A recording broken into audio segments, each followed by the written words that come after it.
Si è dimesso ieri sera il presidente della Fondazione Agrigento 2025 Giacomo Minio. Lascio la Fondazione su richiesta del sindaco Miccichè per favorire un avvicendamento squisitamente politico. I consiglieri comunali dell'ADC Zicari e Bongevi chiedono al sindaco di relazionare in consiglio comunale il parere di due professionisti agrigentini. Presentati stamani all'Istituto Leonardo di Agrigento i progetti per Agrigento Capitale della Cultura 2025. Inaugurato stamani a Palermo il nuovo anno giudiziario. Controlli dei carabinieri di Agrigento del nucleo ispettorato del lavoro, denunce e sanzioni per circa 20.000 euro. Operazioni la Guardia di Finanza a Messina, sequestrano droga all'uscita dell'imbarcadero. È morto improvvisamente l'imprenditore agrigentino del settore alberghiero turistico Gaetano Scifo. I funerali lunedì mattina alle ore 11 presso la chiesa della Divina Provvidenza. L'Acragas fuori casa incontrerà la San Galdese, il Castrum Derby in casa con il Licata, trasferta vietata ai tifosi licatesi.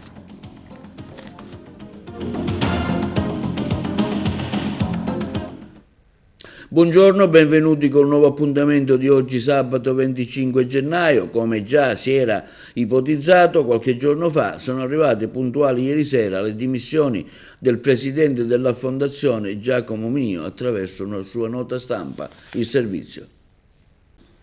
Come già ipotizzato qualche giorno fa, sono arrivate puntuali le dimissioni del presidente della Fondazione Agrigento 2025, professor Giacomo Minio, che attraverso una sua nota dichiara: con senso di responsabilità, spirito di servizio verso la mia collettività, ho accettato la carica onorifica di presidente della Fondazione Agrigento 2025 per realizzare insieme al territorio un grande sogno tra arte, economia, bellezza e integrazione, profondendo l'esperienza maturata, una sfida epocale.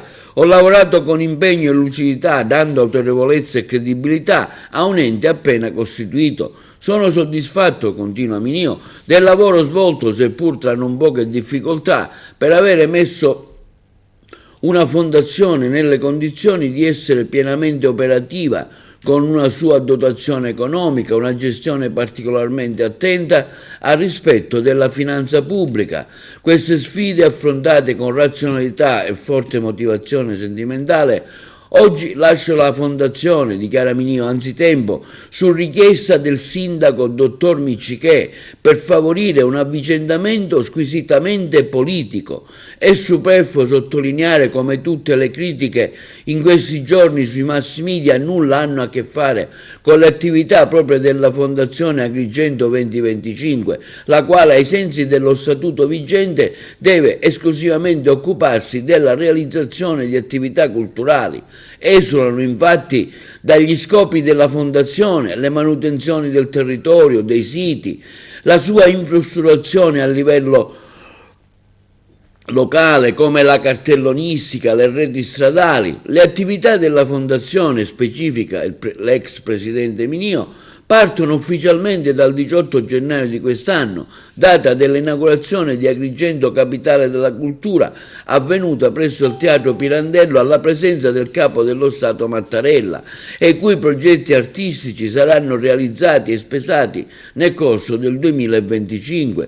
Auspico, continua il professore Minio, che la visione per questo territorio, le possibilità di connessione innovative e reti relazionali, capacità di vedere oltre la valorizzazione dei giovani, dei talenti e delle intelligenze, non vada vanificata, ma resti nel territorio, perché si possono innervare programmi destinati a durare negli anni. Desidero porgere, afferma Minio, ai sensi del mio vivo apprezzamento al signor Ministro Giulia, al Prefetto Caccamo, al suo impareggiabile ufficio, a Sua Eccellenza l'Arcivescovo Damiano, con il quale stavamo lavorando all'incontro tra le religioni abramitiche e a una possibile visita del Santo Padre in Agrigento. Un ringraziamento lo rivolgo al comandante dei Carabinieri De Tulli, al comandante della Guardia di Finanza Moro, per gli stimoli e il supporto umano ricevuto. Ringrazio, conclude Minio, i responsabili dei vari enti e i miei concittadini che hanno creduto in questo sogno, per la stima, l'incoraggiamento e la piena fiducia manifestatomi in questi mesi di intensa attività volto a traguardare le direttrici di un nuovo scenario sociale. con grande veramente apprezzamento, la ringraziamo di cuore per essere qui. Grazie Presidente, grazie a nome di tutti. Forti del nostro passato, orgogliosi del nostro passato, ma anche con grande senso di responsabilità, oggi la Fondazione inizia le attività proprie del 2025, un anno che sarà carico di cultura, sarà carico di effervescenza, ma sarà anche un anno di riflessione e di ascolto. Agrigento è una città un po' diversa dalle capitali della cultura che ci hanno preceduto, per due ordini di motivi. Il primo, che è una città che ha una stratificazione culturale rarissima, di civiltà che hanno plasmato questa città e questa provincia. I 43 campanili della nostra collettività sono ricchissimi di storia, di una bellezza senza confini, che hanno veramente ispirato poeti, intellettuali ed attori. Noi tutti non possiamo lasciare perdere questa grande occasione oggi e quindi lavoreremo con grande forza per far sì di poter così avere delle nuove connessioni fra di noi, delle nuove reti relazionali, guardare con fiducia al futuro e immaginare veramente una grande capacità anche di progettazione comune. Sentiamo ora il collega Eugenio Carone su alcune considerazioni fatte proprio in merito alle dimissioni del Presidente della Fondazione. Quante cose possono accadere nell'arco di una settimana, cose belle ma anche cose brutte, come la vicenda che stiamo per raccontare. Sabato scorso, da qualche ora, era calato il sipario sulla inaugurazione di Agrigento Capitale della Cultura con il presidente Mattarella. Una giornata di festa dopo giorni di veleni. Al Teatro Pirandello uno dei protagonisti, applaudito dai presenti, era stato Giacomo Minio, presidente della Fondazione Agrigento Capitale. Ebbene, dopo appena 7 giorni siamo qui a parlare di nuove polemiche, perché Giacomo Minio ormai è un ex presidente, perché si è dimesso, o meglio, lo hanno costretto a dimettersi. Un annuncio arrivato come un terremoto che scuote quello che sembrava resistente e invece non lo era affatto. Il comunicato dello stesso Minio parla di dimissioni sollecitate dal sindaco di Agrigento per dare corso ad un avvicendamento politico. Certamente si sono create le condizioni per altre critiche e altri effetti dannosi per l'immagine della città, che dopo il titolo di capitale avrebbe meritato maggiore rispetto e impegno, anzitutto da parte di chi ha avuto affidato il mandato di Agrigento 2025. Inutile prendersela a questo punto con chi magari adesso sfrutterà questa nuova occasione per gettare altro discredito e forse non aspettava altro e non avrà tutti i torti, visto che ancora una volta chi sta ai vertici dimostra di amare Agrigento con le sole parole.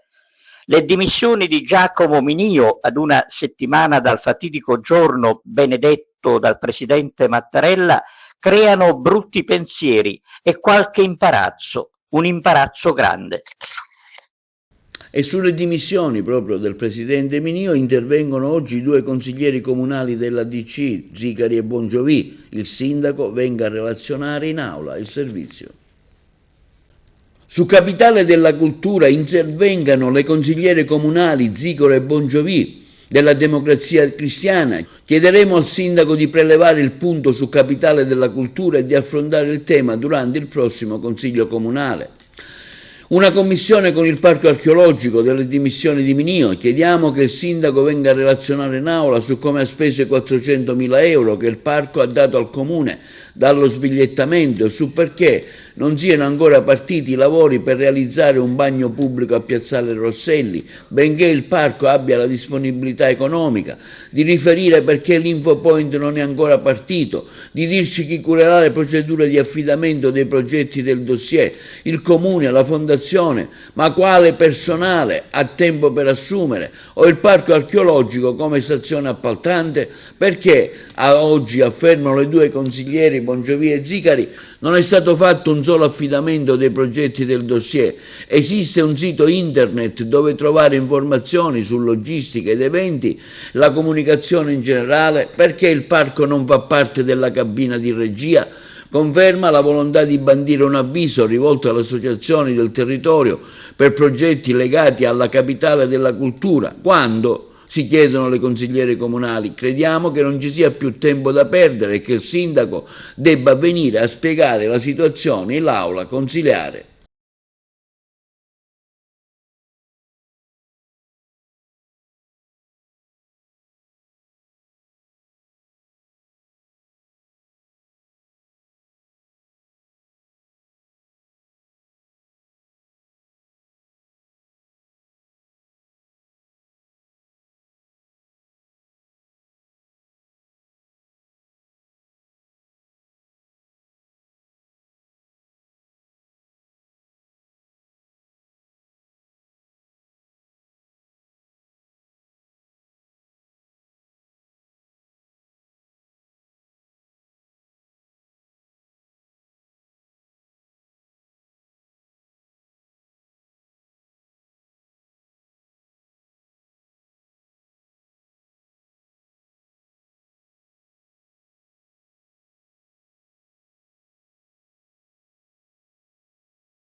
E sempre in merito alle dimissioni del presidente della Fondazione Minio e sull'attenzione mediatica verso la nostra città, abbiamo sentito il parere di due professionisti agrigentini, l'avvocato Maurizio Bugia e il dottore Carmelo Sgarito, da noi intervistati. Avvocato Bugia, ecco, un momento particolare, la nostra città è stata attenzionata da mass media per le tantissime cose che sono successe nelle ultime dimissioni del presidente della Fondazione. Ecco, una sua valutazione. Allora, è una valutazione che implica un giudizio di amarezza riguardo questa situazione.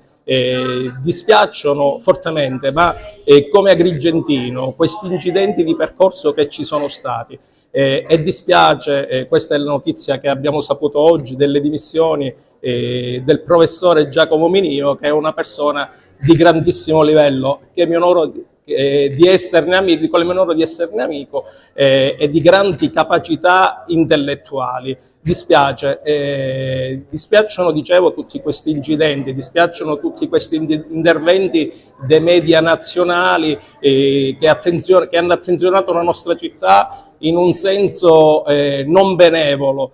Però devo dire questo, che indipendentemente da tutto noi dobbiamo tifare perché Agrigento realizzi veramente questo evento e perché alla fine si possa dare un giudizio assolutamente meritevole di tutte le attività che verranno realizzate nel corso dell'anno 2025, quindi dobbiamo dire tutti, senza colori politici e senza pregiudizi, forza Agrigento.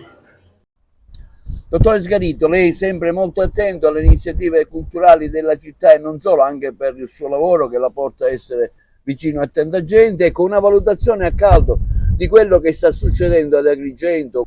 Ma è veramente difficile, perché stamattina la città si sveglia, penso, più povera di una risorsa che la città aveva, come dire, messo in campo con, diciamo, molto garbo e con grande criterio. Il professore Minio aveva cominciato a dare un contributo, seppure, ripeto, la città era partita, perché i ritardi sono sotto gli occhi di tutti, non c'è stato un minimo di preparazione. C'è stata, secondo me, anche molta confusione, perché la fondazione è stata interpretata come l'ente che doveva gestire tutto dalla A alla Z. Non è così, perché la fondazione aveva delle finalità specifiche e quindi c'è stata una commistione anche interpretativa sbagliata.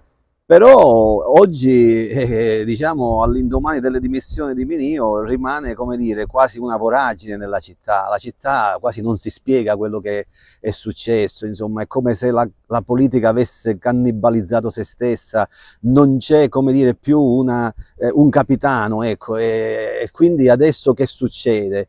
Diciamo, diventa veramente un interrogativo importante.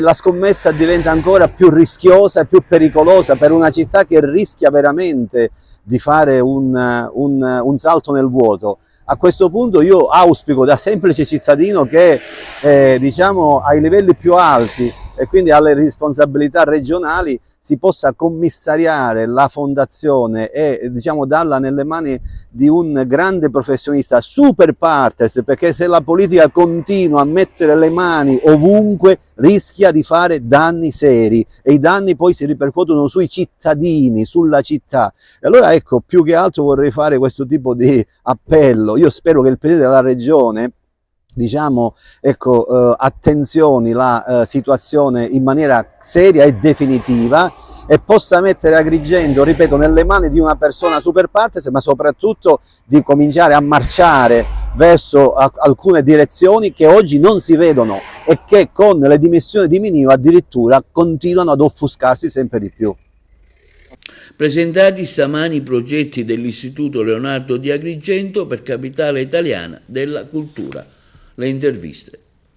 Oggi Leonardo presenta il programma di Agrigento Capitale della Cultura con tante iniziative che voi avete organizzato e aderito.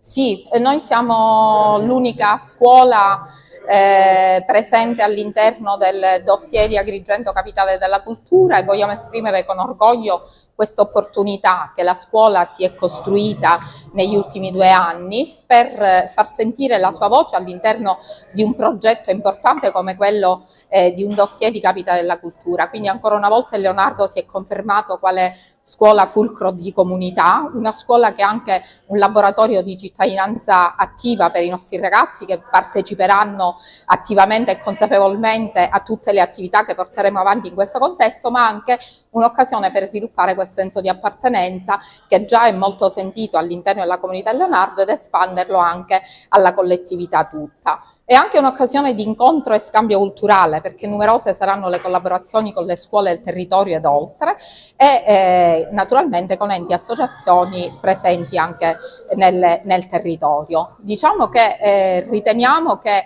la presenza di una scuola all'interno di un dossier di Capitale della Cultura sia un valore aggiunto per la comunità tutta, perché il nostro progetto è un progetto molto originale, è un progetto innovativo ed è anche un progetto che sicuramente porterà diciamo, i nostri ragazzi ad essere protagonisti di un'iniziativa che avrà un impatto duraturo nel tempo, che era uno peraltro dei requisiti che veniva richiesto per la partecipazione al dossier. È chiaro che la scuola si conferma, la nostra scuola in questo caso, come motore di cambiamento e di sviluppo del territorio, centro di riferimento per tante famiglie per la promozione di quell'umanesimo tecnologico che di fatto si esplicita poi in maniera incisiva sulla formazione dei nostri ragazzi attraverso i saperi e l'applicazione delle nuove tecnologie ai saperi classici.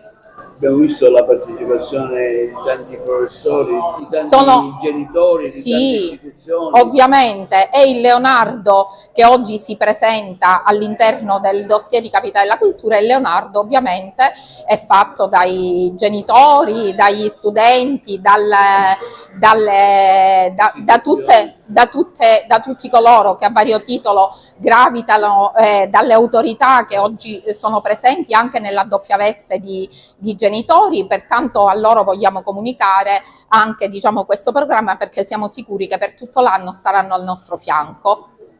Assessore Alfano, lei è qui per rappresentare intanto le istituzioni ma anche come genitore? Assolutamente sì, siamo presenti come amministrazione a sostegno delle scuole dell'Agrigentino che si stanno dimostrando più che mai sensibili a portare avanti progetti di natura didattica e culturale all'interno di un anno particolare, qual è quello di Agrigento Capitale della Cultura. Il Liceo Scientifico Leonardo è tra le tante scuole che ha presentato e presenterà oggi un programma di quelle che sono le iniziative che verranno ricomprese all'interno dei 365 giorni di Capitale della Cultura.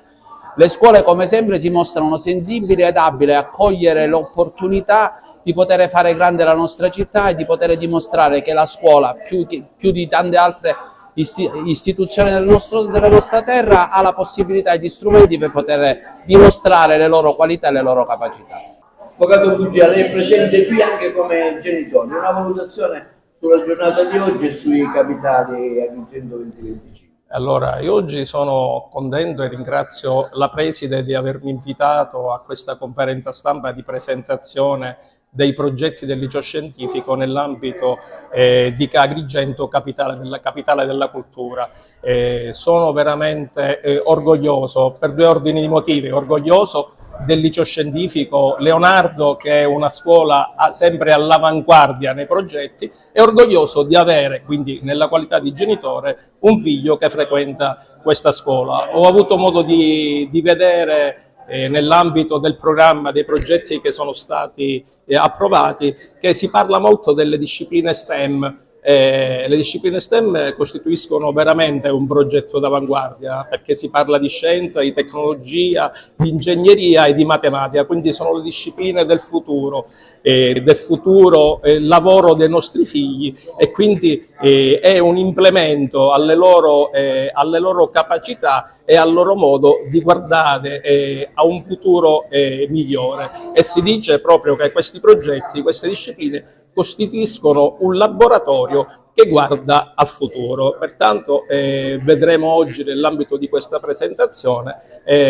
quello che accadrà, e siamo veramente contenti, io nella qualità di genitore, di questi progetti approvati al Liceo Scientifico Leonardo, che costituiscono peraltro un grande riconoscimento al lavoro della preside Patrizia Pilato e della squadra di insegnanti di altissimo livello che collabora con lei. E quindi in che modo partecipate a questo evento di Capitale della Cultura da parte dell'Istituto Leonardo?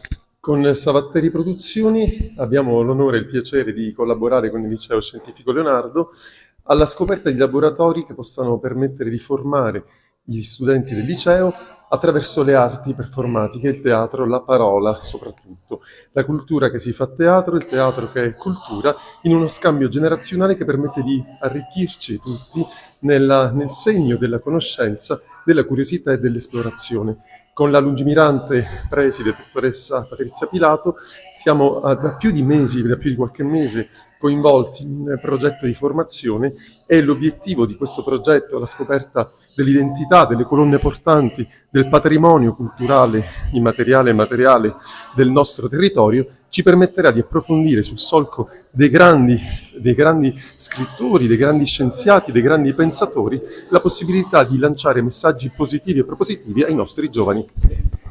Andiamo ora a Palermo, dove i colleghi ci propongono un servizio sulla inaugurazione di oggi del nuovo anno giudiziario.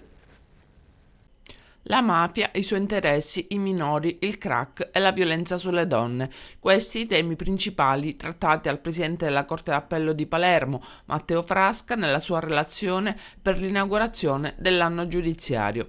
Tra i temi toccati anche quello relativo alla riforma Cartabia, che non ha giovato alla più rapida definizione dei procedimenti, anzi al momento ha determinato l'opposto risultato, avendoli allungati.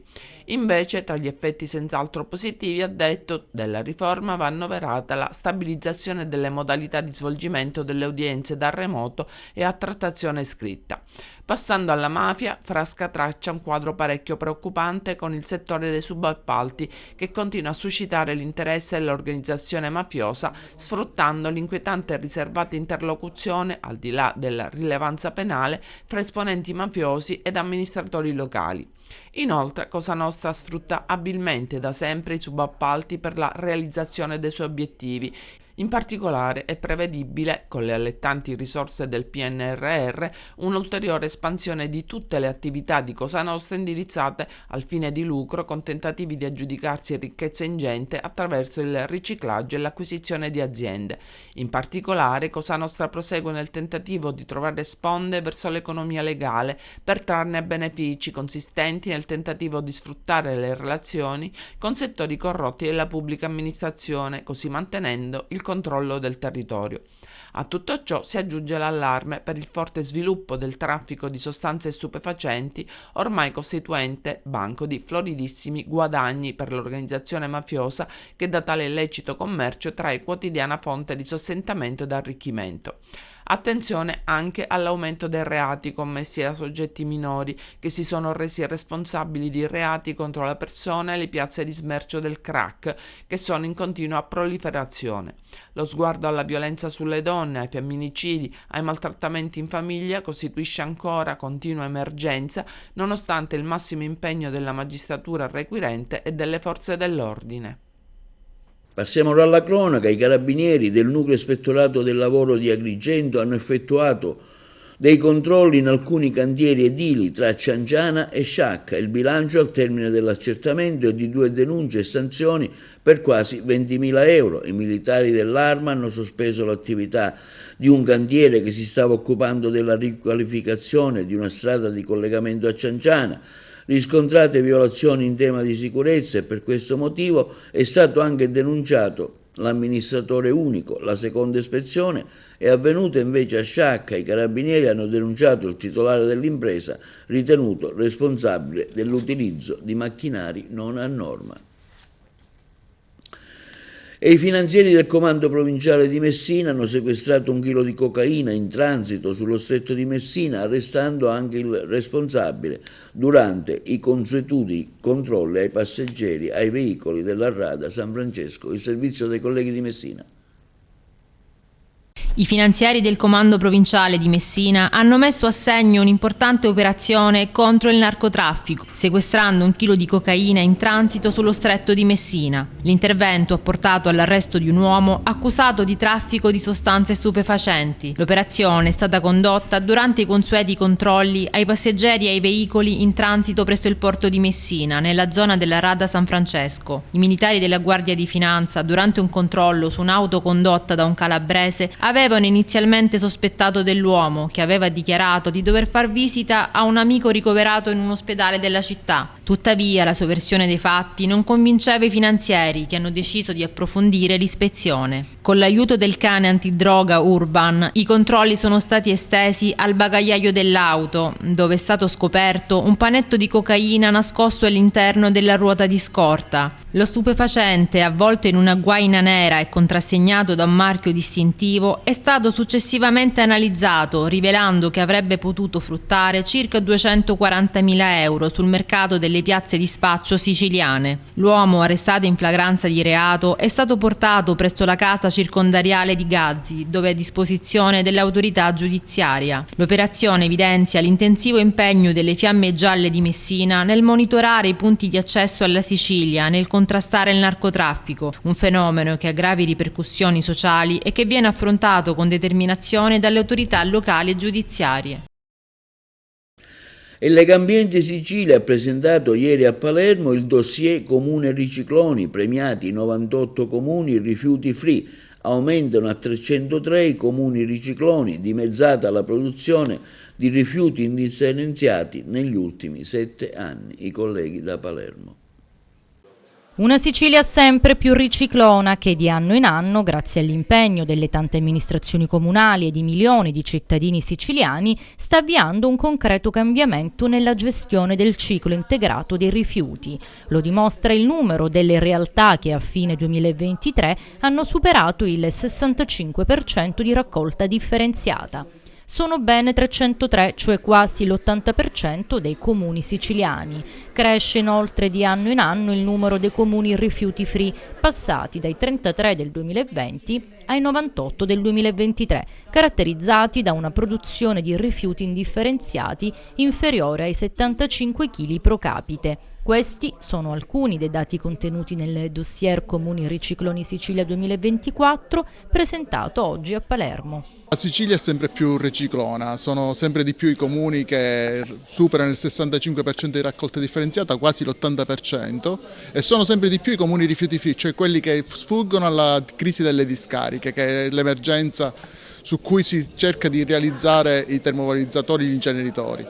E purtroppo appunto la causa delle discariche oggi è proprio legata alle grandi città, alle 2 grandi città, Catania e Palermo, in particolare con bassissime percentuali di raccolta differenziata e con una grande produzione di rifiuti indifferenziati. E bisogna intervenire efficacemente su queste 2 città per consentire ai cittadini di avere un servizio di raccolta che sia sempre più puntuale e efficace, che sia possibile implementare con centri comunali di raccolta all'altezza della sfida degli obiettivi europei. Oggi appunto abbiamo proprio premiato quei comuni che si sono maggiormente distinti nella raccolta differenziata e nella produzione di rifiuti indifferenziati, nella minore produzione di rifiuti indifferenziati. Comuni Ricicloni è un concorso innanzitutto nazionale, a livello nazionale è un concorso volontario, nel senso che i comuni aderiscono volontariamente.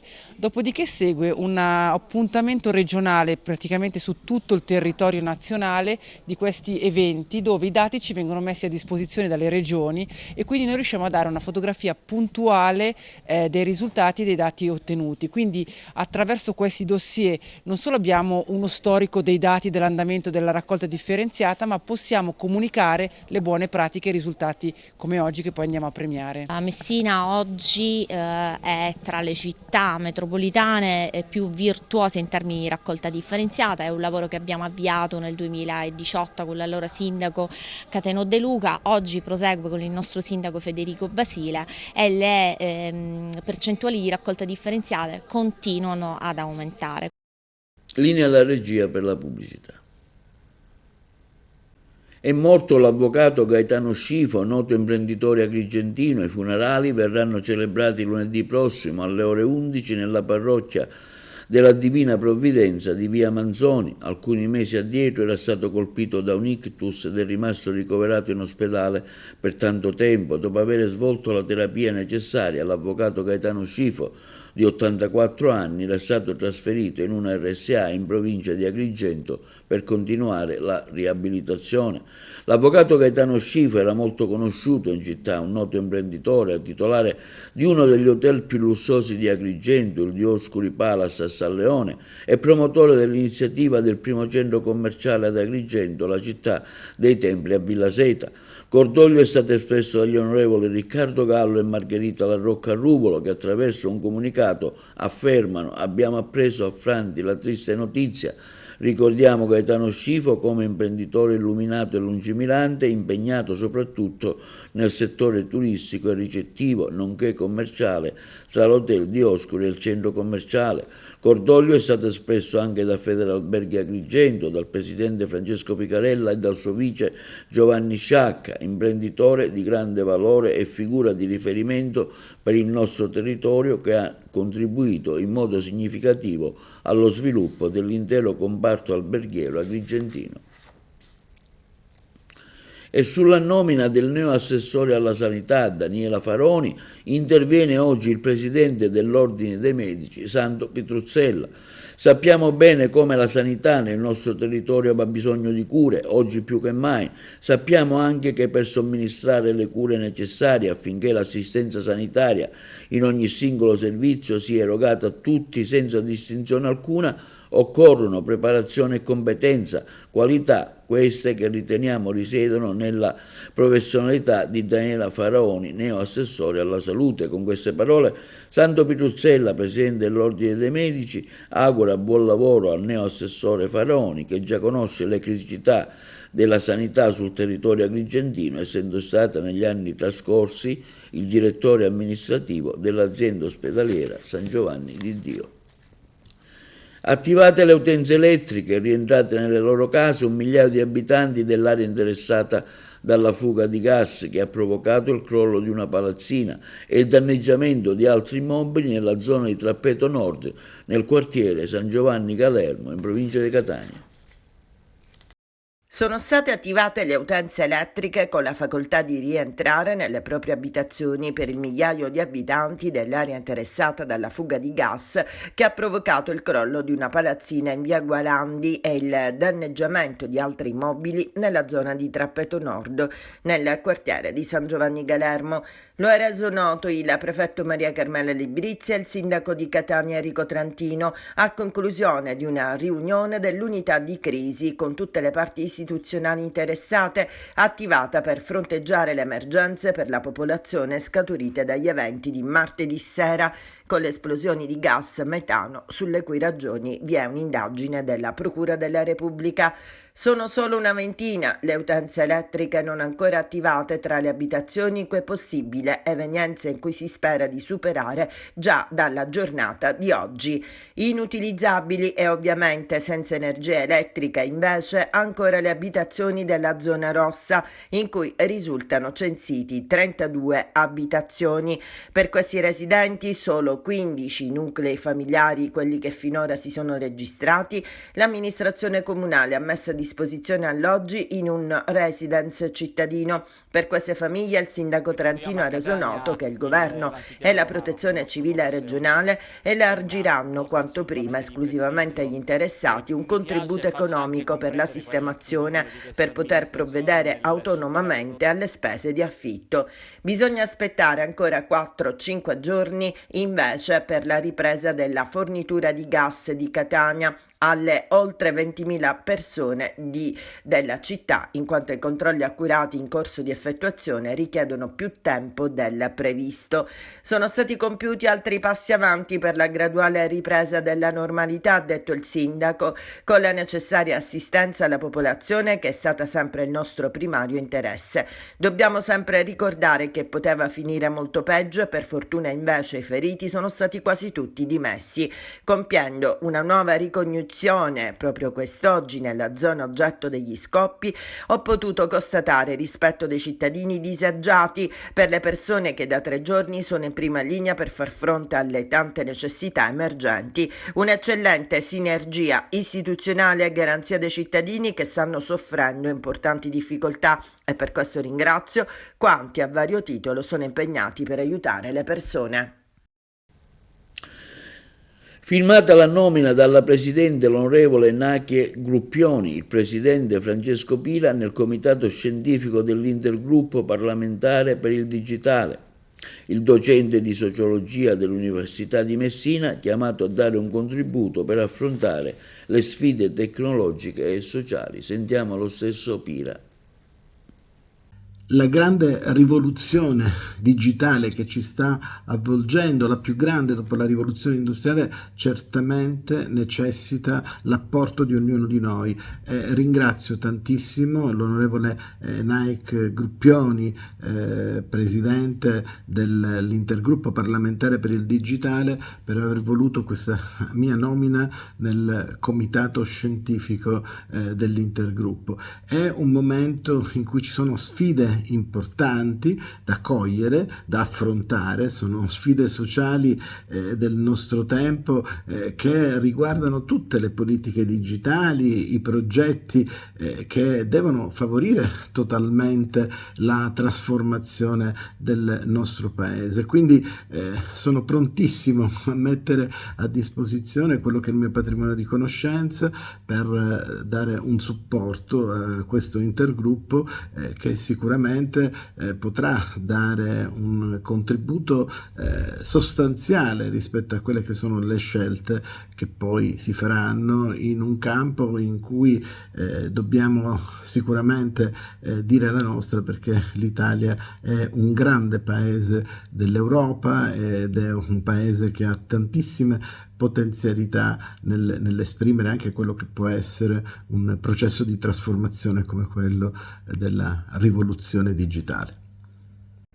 E Pino Minio, noto cantante di Favara, va in finale a Io Canto Senior. Ce ne parla meglio Giuseppe Moscato. Pino Minio vola in finale nella trasmissione Io Canto Senior, in onda su Canale 5 in prima serata il venerdì e condotta da Gerry Scotti, un format riuscitissimo che ha conquistato il pubblico televisivo e che vede alcuni cantanti non professionisti lottare tra di loro per vincere la serata finale, dove potranno appunto ricevere il premio di 30.000 euro.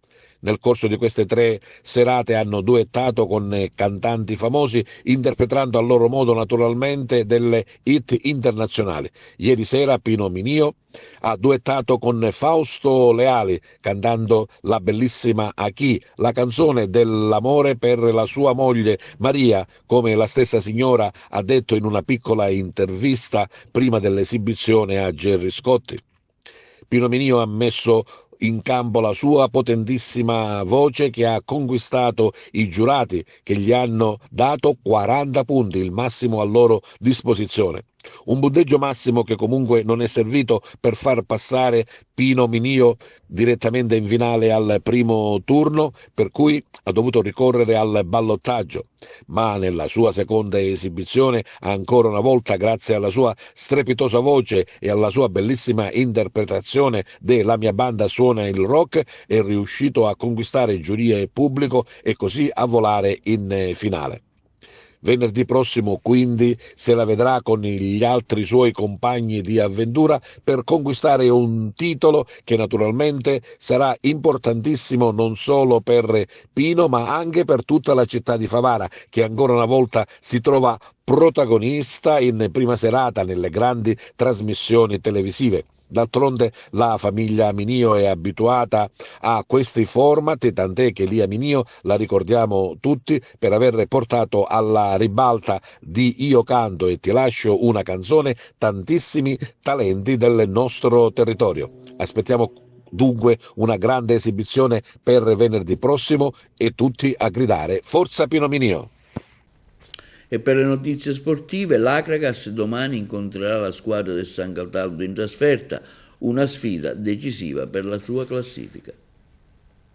Nel torneo di Serie D Girone I si gioca il match del Valentino Mazzola tra la locale San Cataldese e l'Acragas, in una gara che la compagine dei Templi non deve assolutamente perdere per non staccarsi ulteriormente dalla coda della classifica generale. Con una difesa tutta da inventare per le assenze forzate di De Marino e l'addio recente di Da Silva, il tecnico Favarin sarà costretto a mescolare le carte per opporsi ad una San Cataldese che mira alla vittoria piena per allontanarsi dalla bassa graduatoria.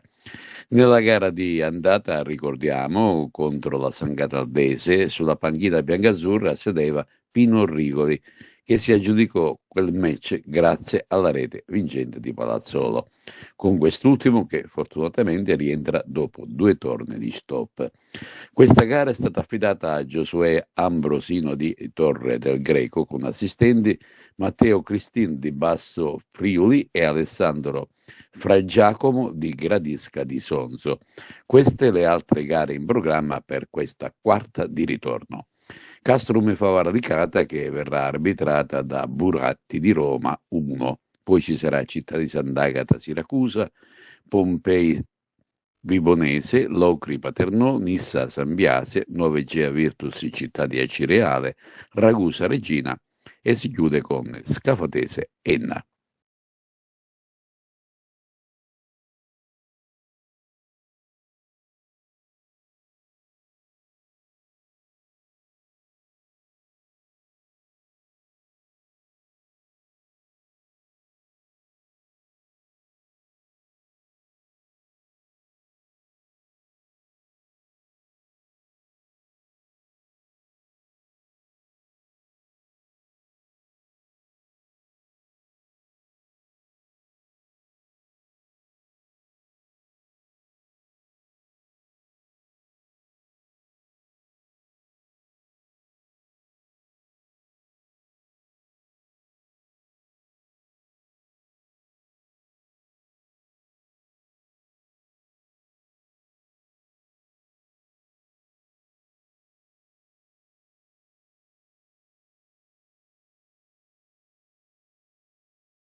Per quanto riguarda i campionati minori, nel torneo di eccellenza Girone A il duello è ristretto tra due squadre.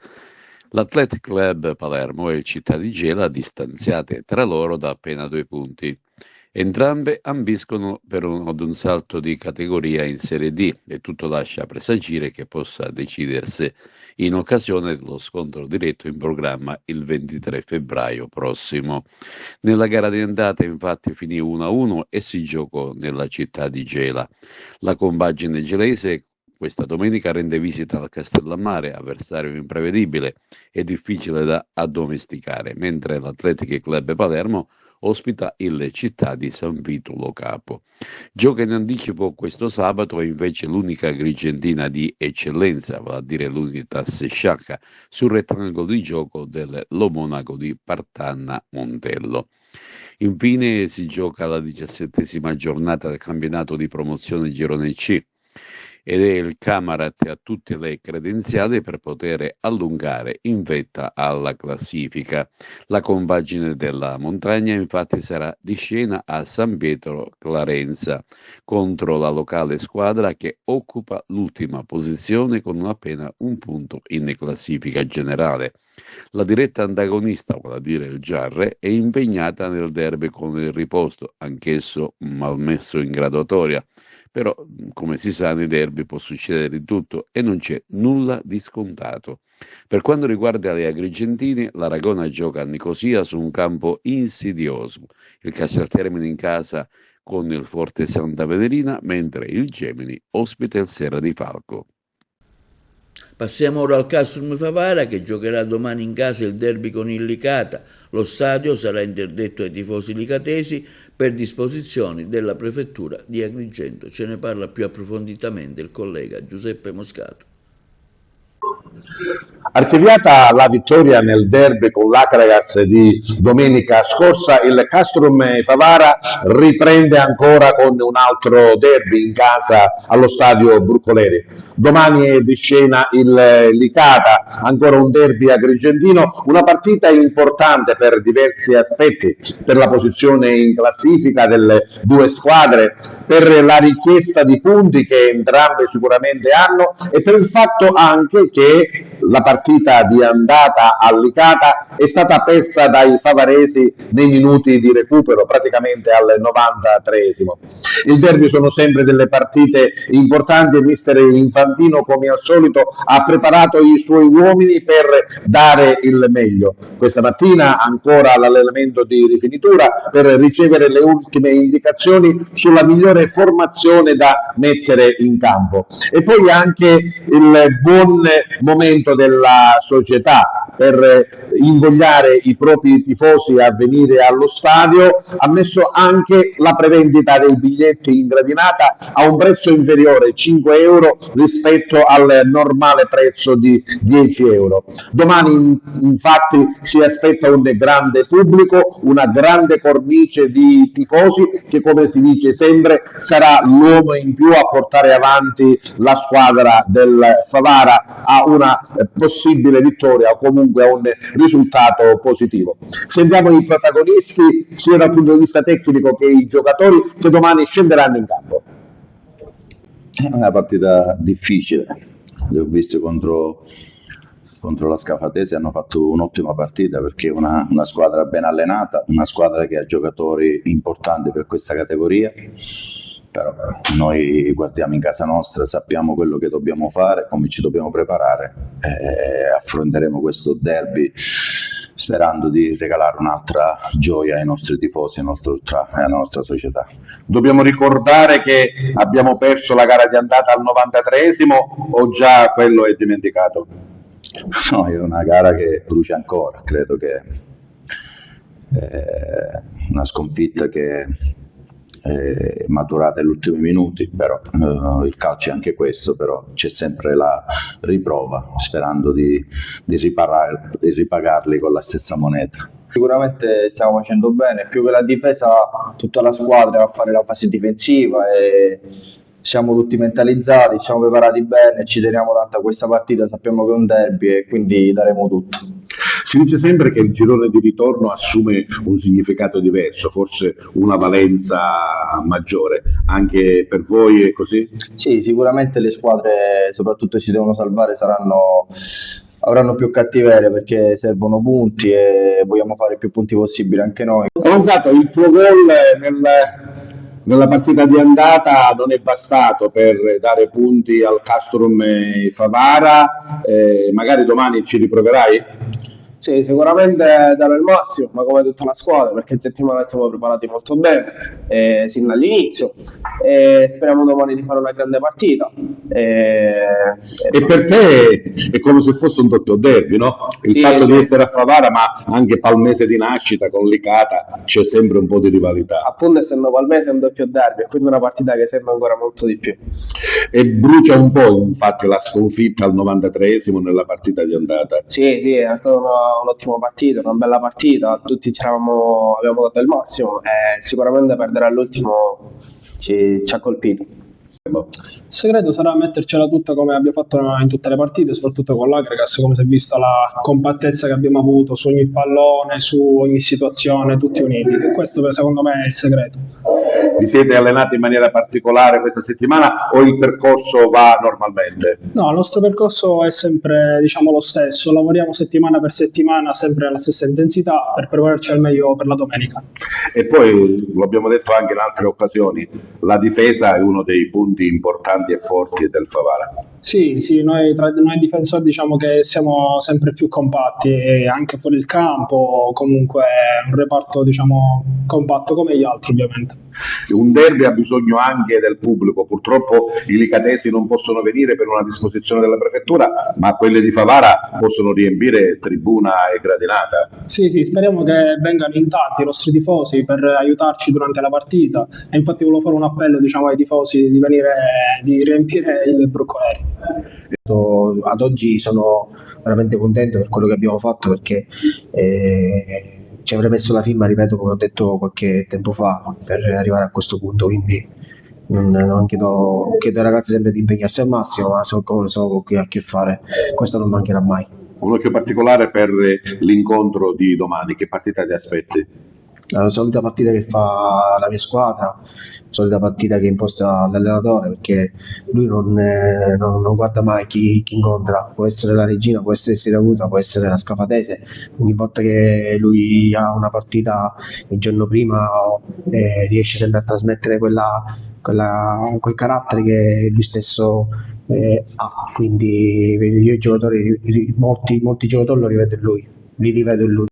E questo è tutto per TV Notizie di oggi. Vi ricordiamo che i nostri programmi si possono vedere in tutta Italia sul canale 268 del digitale terrestre, per chi ha la Smart TV, in streaming sul sito www.televideoagrigento.tv, il telegiornale sul canale 93 di Video Sicilia alle 15 alle 20 con replica la mattina alle 9. Inoltre i nostri servizi si possono guardare sul canale YouTube di TVA Televideo Agrigento.